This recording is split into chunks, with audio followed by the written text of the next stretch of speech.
নমস্কার বন্ধুরা, home cook চ্যানেলে সবাইকে স্বাগত জানাই। চলে এলাম আবার একটি রেসিপি নিয়ে। আজকে আমি দারুণ স্বাদের একটি পরোটা রেসিপি বানিয়ে দেখাবো। আজকে আমি টমেটোর পরোটা বানাবো। যেমন নরম তুলতুলে, খেতেও কিন্তু দারুণ সুস্বাদু হয়। আর এই রেসিপিটি বানানো একদম সহজ, কোনো রকম ঝামেলা ছাড়াই।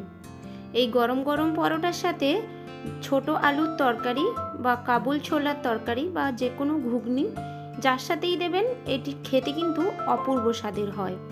এই শীতের রাতে এই রকম গরম গরম পরোটা আর আমি ছোলার তরকারি বানিয়েছি, আর এই ছোলার তরকারিটা দিয়ে সাথে খেতে কিন্তু অসম্ভব স্বাদের লেগেছিল। তাই ভাবলাম আপনাদের সাথে রেসিপিটি শেয়ার করি। ভিডিও ভালো লাগলে একটা লাইক করে দেবেন আর সকলের সাথে শেয়ার করবেন। আর একদম ভালো লাগলে চ্যানেলটিকে প্লিজ সাবস্ক্রাইব করে পাশে থাকবেন। পরোটাটি বানানোর জন্য আমি এখানে 3টে বড় বড় সাইজের টমেটো নিয়েছি। আর টমেটোগুলো হালকা একটু কাঁচা কাঁচা মতন নিয়েছি। তাতে কি হবে, একটু টকটক ভাবটা থাকবে আর খেতে কিন্তু অসম্ভব স্বাদের লাগবে। এবার সমস্ত টমেটোগুলো আমি প্রথমে ধুয়ে নিয়েছিলাম, তারপর মাথাগুলো কেটে নিয়ে 2 ফাঁক করে কেটে নিলাম। সমস্ত টমেটোগুলো কেটে নিয়েছি। এবার একটা বাটিতে এক এক করে তুলে নিয়েছি। এবার একটা মিক্সিং জার নিয়ে নিয়েছি, আর ওই কেটে রাখা টমেটোগুলো আমি এক এক করে মিক্সিং জারে দিয়ে দিলাম। সমস্ত টমেটোগুলোকে আমি এক এক করে মিক্সিং জারে দিয়ে নিয়েছি। আর 1 ইঞ্চের মতো একটা আদা নিয়ে নিয়েছি, ওটাকে আমি টুকরো করে ভালো করে দিয়ে দিচ্ছি। আর দিলাম হাফ টিস্পুনের মতো গোটা জিরে আর স্বাদ মতো লবণ।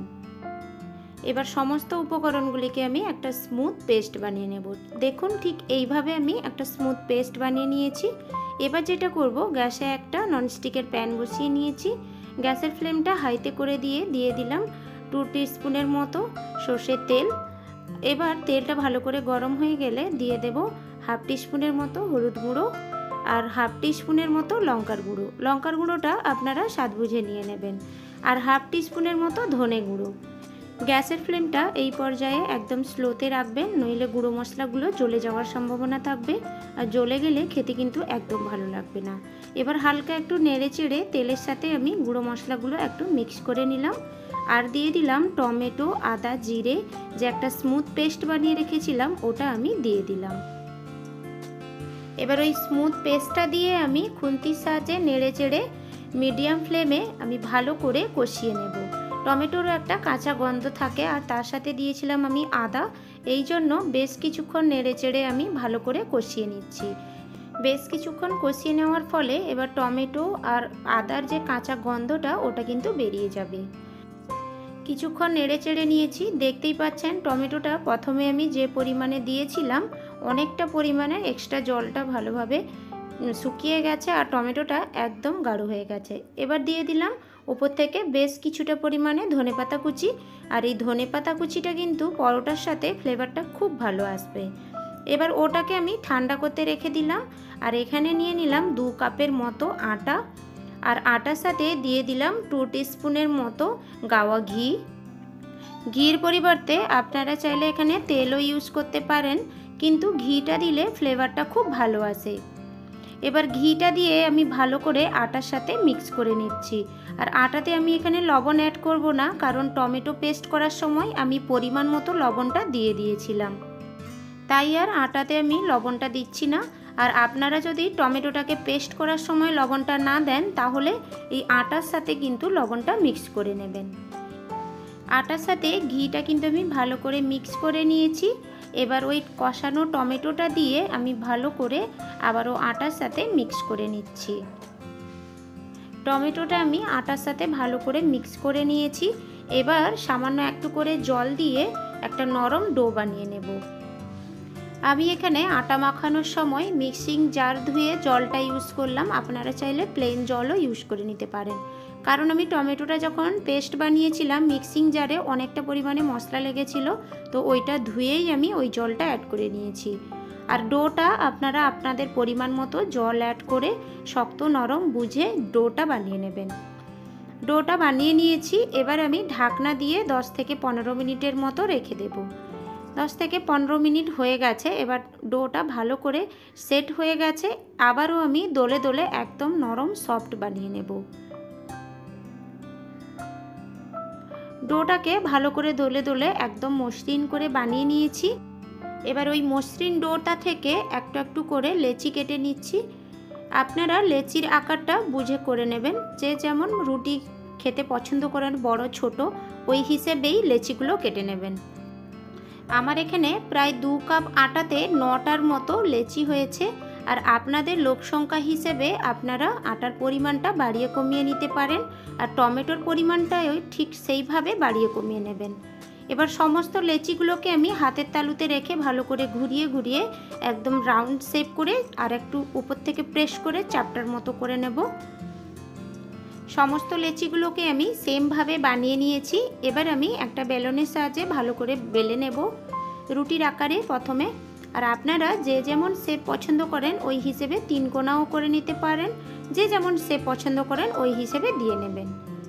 এবার একটা একটা লেচিগুলোকে আমি শুকনো আটাতে ভালো করে কোট করে নিয়ে বেলনের সাহায্যে ভালো করে রাউন্ড রাউন্ড করে বেলে নিচ্ছি। এতক্ষণ পর্যন্ত আমার রেসিপিটি যদি আপনাদের একটুও পছন্দ হয়ে থাকে তাহলে প্লিজ একটা ভিডিওতে লাইক করে দেবেন। ভিডিওতে একটা লাইক দিলে ভিডিও বানানোর আগ্রহটা অনেকটাই বাড়ে। আর দ্বিতীয়ত, আমার চ্যানেলটি যদি আপনাদের ভালো লেগে থাকে তাহলে অবশ্যই সাবস্ক্রাইব করে নেবেন, আর পাশে থাকা বেল আইকনটা প্রেস করে নেবেন। যখনই আমি কোনো ভিডিওর আপলোড দেব আপনার কাছে জলদি নোটিফিকেশানটা পৌঁছে যাবে। সমস্ত লেচিগুলোকে আমি এইভাবে এক এক করে রুটির মতো শেপে বানিয়ে নেব। একদম পাতলাও নয় আর একদম মোটাও নয়, মিডিয়াম সাইজ করে বেলে নেব। এবার আমি পরোটাগুলো ভেজে নেব। তার জন্য গ্যাসে একটা ফ্রাই প্যান বসিয়ে দিয়েছি আর গ্যাসের ফ্লেমটা হাইতে করে এবার আমি একটা করে ওই রুটিগুলো, বেলে রাখা রুটিগুলো দিয়ে দিলাম। ওই বেলে রাখা রুটিগুলো দিয়ে এপাশ ওপাশ ভালো করে একটু উল্টে নিয়ে তারপর 1 চামচ করে আমি গাওয়া ঘি দিয়ে পরোটাগুলো ভালো করে ভেজে নেব। ঘির পরিবর্তে আপনারা চাইলে তেলও ইউজ করে নিতে পারেন, কিন্তু আমি মনে করি ঘি দিলে এর ফ্লেভারটা কিন্তু খুবই ভালো আসে আর খেতে কিন্তু দারুণ সুস্বাদু হয়। ঘিটা দেওয়ার পরে আমি কিন্তু গ্যাসের ফ্লেমটা একদমই স্লোতে করে দেব। তারপর উল্টে পাল্টে ভালো করে পরোটাগুলোকে আমি ভেজে নিচ্ছি। একটা পরোটা ভেজে নিয়েছি। দেখুন বন্ধুরা, দেখতে খালি কত সুন্দর হয়েছে, কালারটাও বেশ ভালো এসছে আর খেতেও অপূর্ব স্বাদের হয়। এবার আমি সমস্ত পরোটাগুলোকে আমি এক এক করে সেমভাবে ভেজে নেব। তার জন্য একটা বেলে রাখা পরোটা আমি দিয়ে দিলাম আর 1 চামচ ঘি ওপরে দিলাম। তারপর আবার উল্টে দিয়ে আবারও 1 চামচ আমি ঘি অ্যাড করে দেব। ঠিক এইভাবে স্লো ফ্লেমে ভালো করে উল্টে পাল্টে পরোটাগুলোকে আমি ভেজে নেব। শীতের রাতে গরম গরম পরোটা আর তার সাথে এই যে বললাম আলুর দমও একটু বানিয়ে ফেলবেন, না হলে ছোলার তরকারি বা ঘুগনি যে কোনোর সাথে এগুলোকে সার্ভ করবেন বন্ধুরা। অসম্ভব স্বাদের হয় খেতে, বাচ্চা থেকে বুড়ো সবাই কিন্তু খুব পছন্দ করবে। দেখো খালি পরোটার কালারটা কত সুন্দর এসছে আর খেতেও কিন্তু অসম্ভব স্বাদের হয়। সমস্ত পরোটাগুলো আমি ভেজে নিয়েছি। এবার এক এক করে সমস্ত আমি পরোটাগুলোকে প্লেটে তুলে নিচ্ছি। পরোটাগুলো একদম নরম তুলতুলে, আমি একটা আপনাদেরকে দেখিয়ে দিচ্ছি। পরোটাগুলো এতটাই নরম হয়েছে, হাতে মুঠো করলে পরোটাগুলো অনায়াসে মুঠো হয়ে যাচ্ছে। দেখুন একটুও কিন্তু ফাটেও নি আর কিচ্ছু হয়নি, এত সুন্দর সফটভাবে পরোটাগুলো হয়েছে। এবার পরোটাগুলোকে আমি তরকারির সাথে পরিবেশন করে দেখাচ্ছি। আমি এখানে কাবুল ছোলা তরকারি বানিয়েছি, আপনারা চাইলে যে কোনো তরকারির সাথে আপনারা পরিবেশন করে নেবেন। আর ডিনারে যদি এই রকম রেসিপি থাকে তাহলে তো ডিনারটা পুরো জমে যাবে। তবে বন্ধুরা, আমার আজকের এই রেসিপিটি কেমন লাগলো আপনাদেরকে কমেন্ট করে কিন্তু অবশ্যই জানাবেন। আর রেসিপি ভালো লাগলে লাইক, শেয়ার এবং সাবস্ক্রাইব করে পাশে থাকবেন। দেখা হচ্ছে পরের ভিডিও।